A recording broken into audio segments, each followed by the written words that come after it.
mouse integration when it comes to clicking around on the screen. I kind of wish that it dragged around a little bit. I kind of like how when I just move around the keyboards, how I can actually specifically go to each space, since the game doesn't actually show a grid. So, there are some... I believe this game does actually have customizable keyboards. We just got ourselves a power spot, so why don't we talk about what power spots are? Yeah, grab a machine, drop it on that. Yep, and now our machine is actually on the power spot. Okay, that's good. But now double-click on your machine. Okay. And up the difficulty to hard. Or high, yeah. So normally when you set difficulty levels, you actually lose stars if the game is not something that people will accept it being difficult in the first place. But because you're on a power spot, it will actually negate that customer dissatisfaction. And you'll make way more money from the machine as a result. So it'll be like it's a 5-star machine, even though people are unhappy with it.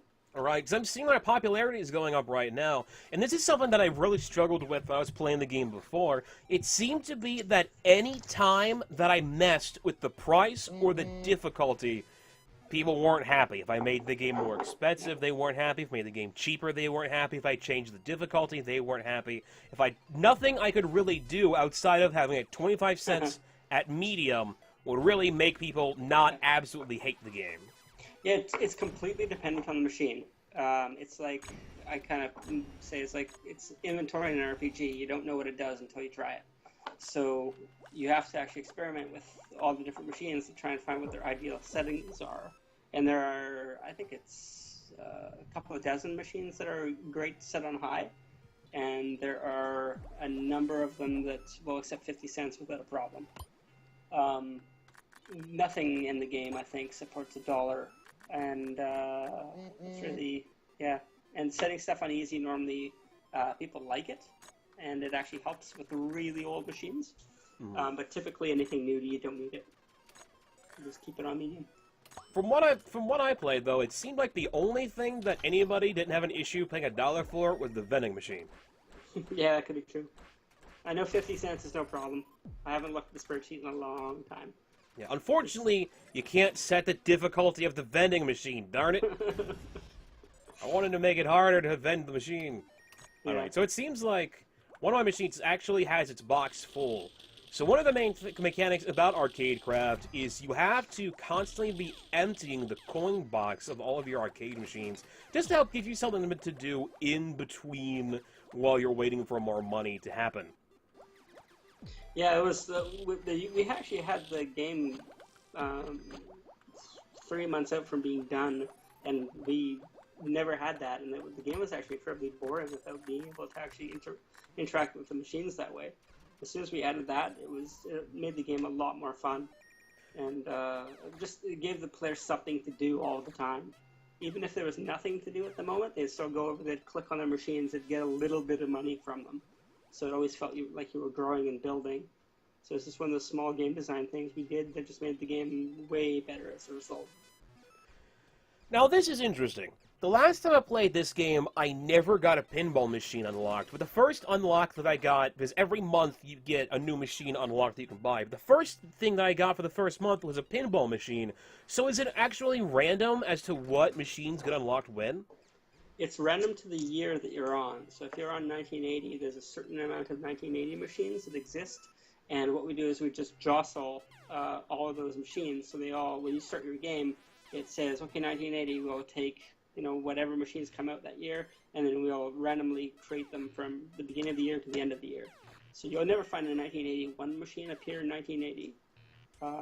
But the reason why we did this is so that we could be somewhat historically accurate with the rise of arcades, but also make the game different for people who have played through it a number of times in each playthrough. So you'll never see every machine in one playthrough, is what you're saying? No, you will. It's just that they'll just come out at different times than you'd expect. Interesting. Also, somebody in chat mentions that the vending machine difficulty should be when you turn the vending machine into a soda claw machine. I'm gonna take a gamble on this pinball machine. This is a really expensive machine to get right off the bat because it's $4,000. But It's a I pretty haven't. expensive. Yeah, I haven't bought one of these before, and I love me some pinball. So we're gonna go with it. The pinball machines, I think the backs actually, you do have to put them up against something else. And the pinball machines count as a genre all to their own. So it's actually pretty good to have one in. Whether it's going to pay for itself or not, given the time, I don't know. It might. That's another Can't hurt. interesting mechanic of Arcadecraft is the fact that the machines actually have the ability to pay for themselves, and the game will actually let you know when a machine has made as much money as it was worth, which is really cool to see. Yeah, well, we had a friend of ours, a guy who works at United Front Games, our director there, and he play tested the game, and his thing was like, at the time, he was like, you guys never celebrate the players' victories. You never really pat them on the back when they're doing well. So with that, I was like, hey, he's right. We should, show when a machine has actually, effectively made its budget back. So, we put the dollar sign up and sound effect to kind of go with it, and it actually worked pretty well, I think. So I'm also noticing you can set the difficulty for the pinball machines, which was not necessarily something I was expecting. So that's kind of cool. So it seems to me like the only thing that you can't change the difficulty for is the vending machine and the jukebox, which, in all honesty, I guess that makes sense. Well, the thing about those vending machines is they're effectively evergreen, because people will always drink soda pop and people will always listen to music. Mm-hmm. So they'll be popular for as long as people walk the planet and have quarters in their pockets. We had thought recently about putting the toy crane in, and it's just one of those small additions that we may just do because it's it gives people something new to look forward to, and actually would drastically change the way the game is, because once again it's evergreen. People love toys and stuffed animals. Mm-hmm. So we got a guy who's actually smacking on one of the machines, so he's getting thrown out. Yeah. So that's a really cool mechanic. One thing that I've been wondering, you know what? I think I'm gonna let's put the vending machine on the power. There we go. You can. It doesn't do very much. Doesn't it? Nope. I was hoping. People don't go soda crazy. Dang it. But there is actually a good reason to do that, because those power squares only last for a finite amount of time, and as long as there's something on them, they effectively hold them. So if the power square appears and that's the only machine you can put on it, you can drop that on it, and then you can say, okay, I really want space rocks on that. So then you can pick up space rocks, move it by that, move the pinball machine or the thing off, and so on. So exactly what you did there with the pinball machine. Mm-hmm. Can effectively kind of save a little bit of time, because a lot of people were always like, oh, I can't get to that thing in time before it disappears. One of the issues that I was having is that I would be so focused on doing other things, I wouldn't notice that the power square was there until it was already blinking to go away. Mm-hmm. Yeah. Sometimes they can appear in places you can barely see, like behind the pillar, and it'll even appear right in front of the washroom, and that's the worst thing you can do. It's the worst place to put it. It's in front of the bathroom. That, or I don't think it'll ever show up in front of the door to your arcade. If you put anything in front of the door to your arcade, your popularity immediately plummets to nothing. Because no one can get in. Exactly, no one can get in. Now, one of the things that I wanted to specifically ask is, when I actually collect money from the arcade machine, the person who's in front of the machine actually disappears. Now, does that mean that machine is temporarily unavailable while I'm collecting the cash? Yeah, no, and it can't make any money while you've got the coin slot open. And that's one of those kind of reality things that a bit of the game design was immediately based off of. When I had first thought about the idea, I just flashed back to my home arcade, and they would be pulling up machines, unplugging them, moving them into new locations, and so on.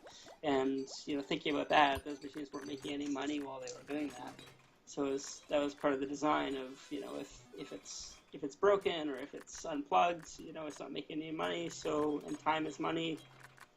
So let's make that part of the game, picking up, moving stuff, negatively impacting your cash flow. So you talked about it a little bit earlier with the claw machine, but did you ever think of adding anything like skee-ball machine or any of those sort of, I don't know what you call it, like Chuck E. Cheese-ish kind of cabinets? You know what? Everyone has asked us to do stuff like that, and part of it is just new machine types, and some of it is just it's a new machine type that we have to support with animation and sound. Another thing is that some of those things are pretty ungainly, right? It's how many squares would that thing take up on the floor?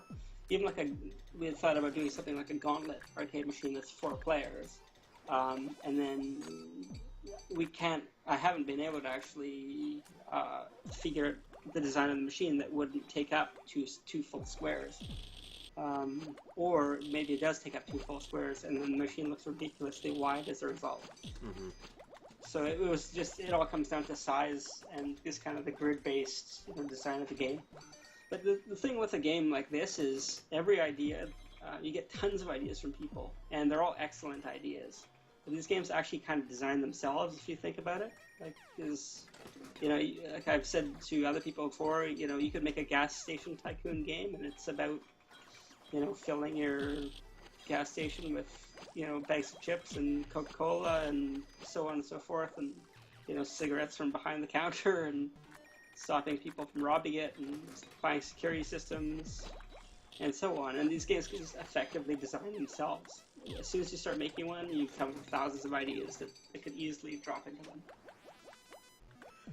Now, there are a couple of complaints that I do actually have with this particular game. One of them is the fact that even though you can take things from the arcades, there still is a lot of dead time where there's not necessarily a lot going on. And unlike some management games, you can't really speed up the time and make the game play a little bit faster. Like something like Roller Coaster Tycoon, you could actually speed the game up or slow the game down to fill up any dead space or dead time that there is within the game. And unfortunately, Arcadecraft doesn't necessarily have something like that. Another thing that I find a little bit annoying is the angles in the game, and you do have the ability to change the angles on the PC version, but the default keys are J and L, which is really kind of weird. And it's not written down anywhere. There's nothing I can do to say anything about that. What we found with people playing the game is they mostly play it from the top down. And I think the mouse wheel, I think that does some zoom in, zoom out, and if it doesn't, it's I and K. The mouse wheel doesn't. Oh yeah, it's I and K. That's really weird because those aren't keys that are anything that I would normally think of would fit with that kind of a thing. And it's a little bit annoying because I didn't originally know that until I checked the key bindings, considering that the basic view for Arcadecraft actually has it so that you can't see anything behind this pillar that's out in the middle of the floor. Yeah, and that's by design too. It's to make the pillar locations by design, not the hiding stuff behind it. That's just to totally break up your flow, so it's not super easy to just create big long lines of machines searching through it. Yeah, if you got a gamepad, it's a right stick to move the camera around, I believe. It's been a while. And same with zoom in and zoom out, I think it's up and down the right stick. So, yeah,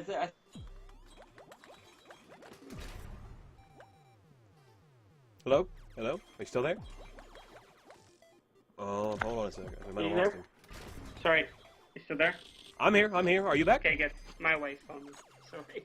I don't know why my phone jumped and changed that. It's alright. It's okay. So yeah, it was just about the control, and we really would have had to write a whole new interface to support the angle change with the mouse, and we just never got around to it. Are the controls for the controller on PC the same as they were with the Xbox version? Because I've got an Xbox 360 controller, but I haven't actually played this game with a controller, just because it's not a game that I would originally think of playing with a controller, because, I mean, it's a management game. Yeah. So they're both the same? They're exactly the same controller to controller. I play the PC game with a mouse exclusively. I actually find it really easy to play. I'm probably not the best person to to do that because I'm the developer and I don't ship with the game. So yeah, I'd play with the mouse on it. And I mostly just play from the regular default view as it is.